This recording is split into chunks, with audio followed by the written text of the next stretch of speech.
സുമയ്യ, എനിക്ക് നിന്നോടൊരു കാര്യം പറയാനുണ്ടായിരുന്നു. എനിക്കറിയാം നീ എന്താ പറയാൻ പോണേന്ന്. എനിക്ക് എന്റെ വാപ്പയും അമ്മയും പറയുന്ന ആളെ മാത്രമേ കല്യാണം കഴിക്കാൻ പറ്റുള്ളൂ. ഇനിയിപ്പോ എന്താണ് ചെയ്യാ? ഒറ്റ വഴിയേ ഉള്ളൂ. അവളുടെ വാപ്പാനും ഉമ്മാനും ഇംപ്രസ് ചെയ്യണം.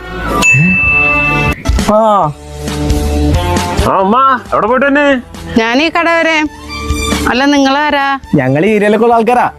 അമ്മ അവന്റെ ചെങ്ങായിട്ട് പറയില്ല കേട്ടോ, നല്ലൊരു ചെക്കനാണ്, തങ്കപ്പെട്ട മനസ്സാണ്. അല്ല അതിന് നീ ഏതാണ്? ഇവന്റെ കൂട്ടുകാരനാ, ഞങ്ങൾ കാണാൻ വന്നുള്ളൂ. നമുക്കിനി കാണണം. കാണാട്ടോ. ശരി ഉമ്മ. രണ്ടിനെ കണ്ടറിയാ. MBM ആണ്. എടാ അവളുടെ വാപ്പയിരിക്കണ്. ചെന്ന് ഇംപ്രസ് ചെയ്യണം. ആൽഫിനെ, ഞാൻ ഈ ഫോൺ വിട്ടില്ലേ, പാവങ്ങളെ സഹായിക്കാൻ തീരുമാനിച്ചു. എടാ നീ എന്തെങ്കിലും ആവശ്യമില്ലാതെ പാവങ്ങളെ മാറിക്കോരി സഹായിക്കുന്നത്? നിനക്കൊരു കാര്യം അറിയോ?